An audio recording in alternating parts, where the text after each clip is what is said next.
बिस्मिल्लाहिर्रहमानिर्रहीम अस्सलाम वालेकुम। अल्लाह पाक की रहमत करम फजल और शुक्र के साथ आज का व्लॉग करते हैं जी शुरू। अभी मैं सुबह अपनी अम्मी के लिए ना ब्रेकफास्ट बनाने लगी थी।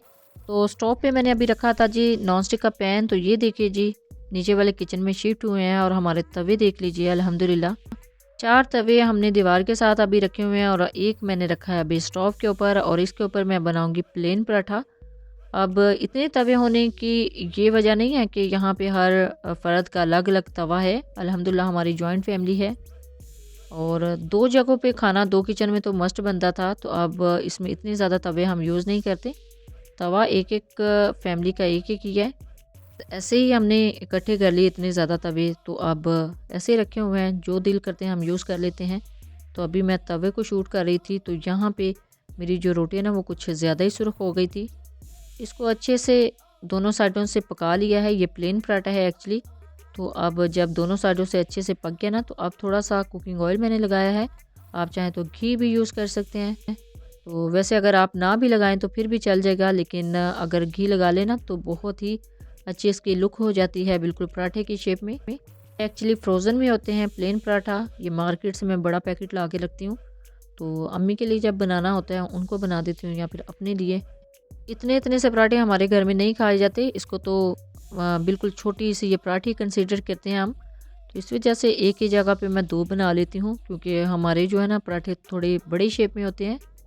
ये बिल्कुल छोटी छोटी सी शेप में है, बिल्कुल हाथ हाथ जितने। तो फिर ये जो है इसके साथ आपको पता है ना आटा भी बहुत ही कम इसमें यूज़ किया जाता है। तो इसी वजह से ना ये एक से गुजारा नहीं होता, तो फिर मैं 2 इकट्ठे बना लेती हूँ। तो ये देखिए दोनों साइडों से अच्छे से कुक करने के बाद जब ये अच्छे से कुक हो जाएगा अंदर तक, तो इसके ऊपर फिर मैं लगाऊंगी कुकिंग ऑयल। कुकिंग ऑयल की जगह पे अगर आप घी का यूज़ करना चाहें तो वो भी कर सकते हैं। लेकिन इनको बनाने की ना सबसे बेस्ट एक ही टिप होती है कि इसको नॉन स्टिक के ऊपर बनाया जाए तो ये बेस्ट बनता है। अदरवाइज़ अगर आप आयरन के तवे के ऊपर, लोहे के तवे के ऊपर इसको बनाते हैं ना तो ये साथ ही चिपक जाता है। देखिए जी अल्हम्दुलिल्लाह दोनों साइडों से अच्छे से कुक हो गया है। तो अब मैंने थोड़ा सा इसको कलर देना है। कलर देने के लिए इसके ऊपर थोड़ा सा कुकिंग ऑयल डाला है और इसको अच्छे से इस तरह टर्न शेप में घुमाते हुए इसको घुमाते हुए पका लेंगे।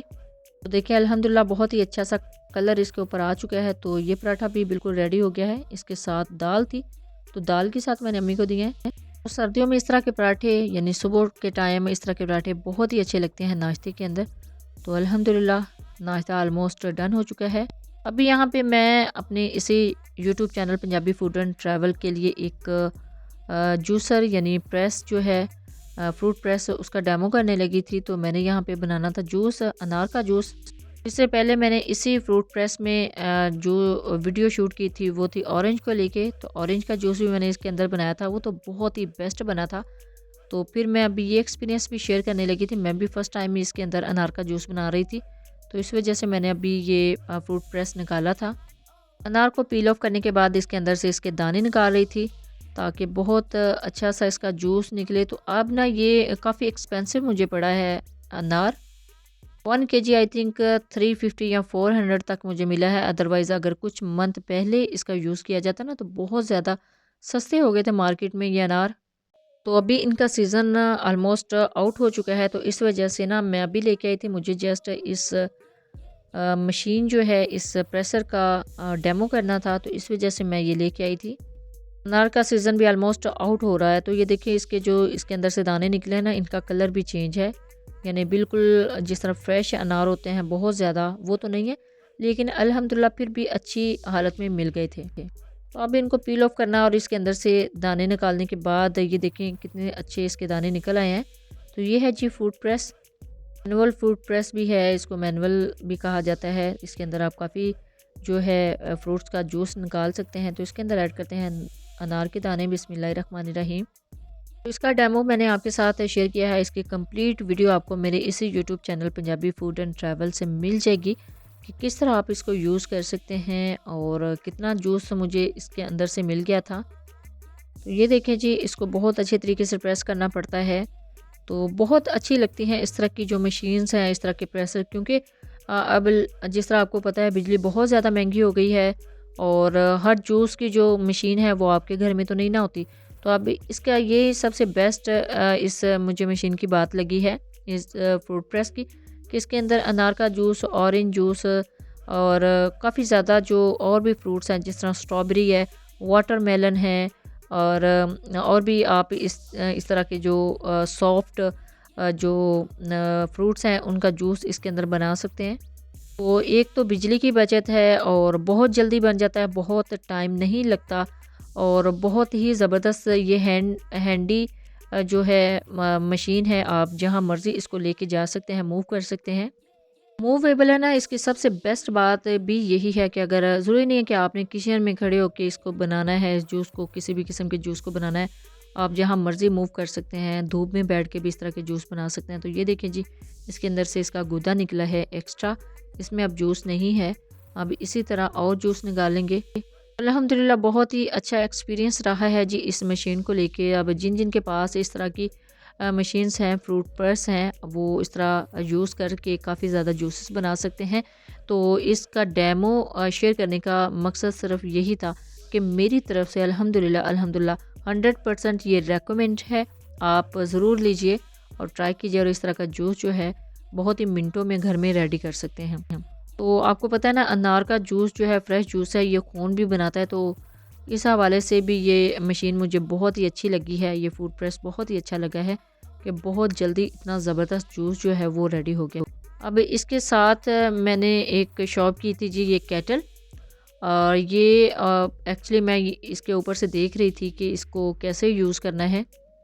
तो अनफॉर्चुनेटली इस बॉक्स के ऊपर सारी जो है ना वो चाइनीज़ लैंग्वेज थी, यानी अब चाइनीज़ का तो दूर दूर तक हम नहीं देख सकते कि क्या है, पता नहीं जापानीज़ है या चाइनीज़ है। तो मुझे कुछ ना सही से समझ नहीं आ रही थी। अदरवाइज़ मैं दराज के ऊपर या फिर ऑनलाइन काफ़ी ज़्यादा इसका देखती हूँ ना, तो उसमें कुछ साइंस होते हैं कि इसको स्टोव के ऊपर रख के बना सकते हैं इसके अंदर चाय। लेकिन इसके बॉक्स के ऊपर ना मुझे कहीं पे भी साइन नज़र नहीं आया कोई कि हम इसको स्टोव के ऊपर यूज़ कर सकते हैं कि नहीं।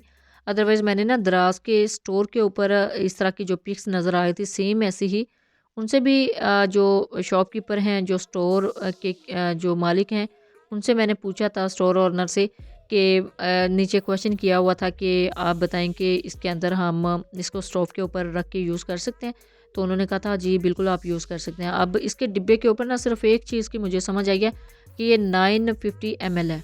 950 ml है सिर्फ इसके साइज़ का, इसकी जो क्वांटिटी इसके अंदर आप बना सकते हैं चाय की, उसका पता चला है। अदरवाइज़ कोई एक साइन मुझे नहीं मिला कि जिसकी तरफ देख के मैं ये इसको ना डायरेक्ट स्टोव के ऊपर रखूँ। कि मेरी जिन बहनों के पास इस तरह के केटल्स हैं ना, वो नीचे कमेंट सेक्शन में ज़रूर बताइएगा कि आप किस तरह इसको यूज़ करते हैं। मैंने यहाँ पे जो है ना वो दूध को बॉयल कर लिया था, अच्छे से बॉयल कर लिया था। मैंने बनानी थी पिंक टी, तो ये इंस्टेंट पिंक टी है। इसकी रेसिपी आपको मेरे इसी YouTube channel Punjabi food and travel से मिल जाएगी। उसमें करना यही होता है कि जस्ट दूध को बॉयल करना होता है अच्छे से। जैसे ही दूध बॉयल हो जाए, इसके अंदर 1 चम्मच आप ऐड कर सकते हैं, या फिर अपने दूध की क्वांटिटी के हिसाब से आप कुछ चम्मच इसके अंदर पिंक टी पाउडर की ऐड कर सकते हैं। तो उसी टाइम आपकी जो पिंक टी है वो रेडी हो जाएगी। अदरवाइज़ आपने देखा होगा कि इस तरह की जो पिंक टी है उसको बनाने में घंटों लग जाते हैं, लेकिन ये जस्ट 1 मिनट में रेडी हो जाती है। अब ये दूध में थोड़ी सी मैंने चीनी भी ऐड कर ली थी, क्योंकि ये 4 कप दूध था, तो इसके अंदर 4 चम्मच ही मैंने दूध ऐड किए थे, क्योंकि पाउडर जो मैंने बनाया था ना उसके अंदर चीनी की मिकदार थोड़ी कम ही होती है।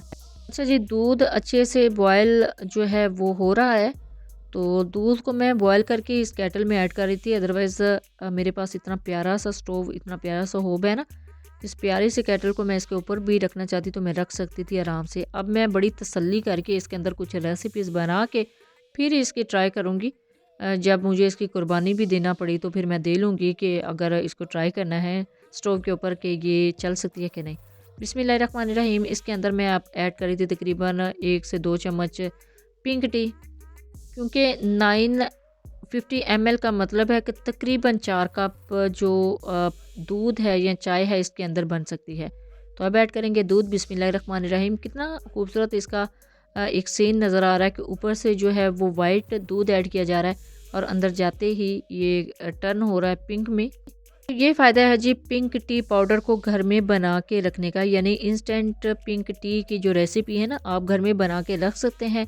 जब भी मेहमान आ जाए और आपको जल्दी में इसको बनाना पड़े, तो 1 मिनट के अंदर आप जस्ट दूध को बॉयल करें और इसके अंदर ये पिंक टी का पाउडर ऐड करें और आपकी जो पिंक टी है बिल्कुल रेडी हो जाएगी। इसका टेस्ट भी बहुत ही ज़बरदस्त है। ये नहीं है कि ये थोड़ा सा चेंज होगा, टेस्ट सेम वही है जो आप पिंक टी को घंटों में बना के और उसको सर्व करते हैं। ये देखिए जी, इसके अंदर इसका जो स्टेनर है उसके अंदर मैंने पिंक टी ऐड कर ली थी, पिंक टी पाउडर, और इसके ऊपर दूध ऐड किया था। तो अल्हम्दुलिल्लाह ये पिंक टी जो है वो बिल्कुल रेडी हो गई है। अब मैंने एक बड़ा सा कप लिया है। अब इसका मतलब ये नहीं है कि इसके अंदर 1 कप चाय आएगी। 5 ml का कप है, तो ये कप का साइज़ देख लीजिए, इससे ये 2 गुना बड़ा है। यानी इसके अंदर 2 कप जो चाय है ना वो आराम से आ जाती है। सुबह चाय आप लेके बैठेंगे ना तो शाम तक आप पीते ही रहेंगे। अगर शाम को ली है तो फिर सुबह तक आप पीते ही जाएंगे। बहुत ज़्यादा चाय इसके अंदर आती है। बिस्मिल्लाहिर्रहमानिर्रहीम, इसके अंदर ऐड करते हैं जी पिंक टी। तो अल्हम्दुलिल्लाह पिंक टी बिल्कुल रेडी है।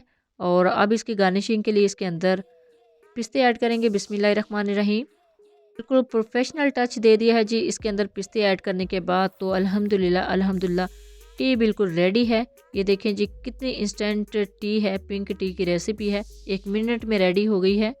और इस केटल को मैंने ऐसे यूज़ किया है। आप मुझे ज़रूर बताइएगा कि आप कैसे यूज़ करते हैं। अभी मैं आ गई थी जी ऊपर, और यहाँ पे जो मिस्त्री साहिबान हैं वो लगे हुए थे। अल्हम्दुलिल्लाह ये लग गई है मार्बल, और मार्बल के लिए ये बॉर्डर मैंने सिलेक्ट किया था, क्योंकि पहले तो मशवरा यही था ना कि जस्ट एक पट्टी इस तरह की ब्लैक यूज़ करनी थी, लेकिन फिर मैंने फोर्स किया कि नहीं, जो ऊपर सहन है और नीचे वाला सहन है उसके अंदर इस तरह का बॉर्डर जो है वो डिज़ाइन लाजमी होना चाहिए। तो फिर मेरे फोर्स करने पे ये आई है। अल्हम्दुलिल्लाह बहुत ही अच्छी लग रही है माशाल्लाह से। अभी शाम हो गई थी और रूम्स में लग चुकी थी, 1-2 दिन पहले की लगे हुए हैं, और सहन में यानी हॉल में जस्ट इतनी ही लगी है। इंशाल्लाह नेक्स्ट इसके साथ क्या क्या स्टेप्स होंगे वो भी मैं आपके साथ शेयर करती चलूँगी नेक्स्ट अपने व्लॉग्स में। मुझे तो ये बॉर्डर डिज़ाइन बहुत ही अच्छा लगा था। आप भी ज़रूर बताइएगा कि आपके घर में किस तरह के बॉर्डर डिज़ाइन आप सिलेक्ट करते हैं और कैसे आपको अच्छे लगते हैं। तो ये था जी आज का व्लॉग। कैसा लगा है आपको व्लॉग? अपनी कीमती राय का इज़हार नीचे कमेंट सेक्शन में ज़रूर कीजिएगा। Thanks for watching. अल्लाह हाफिज़।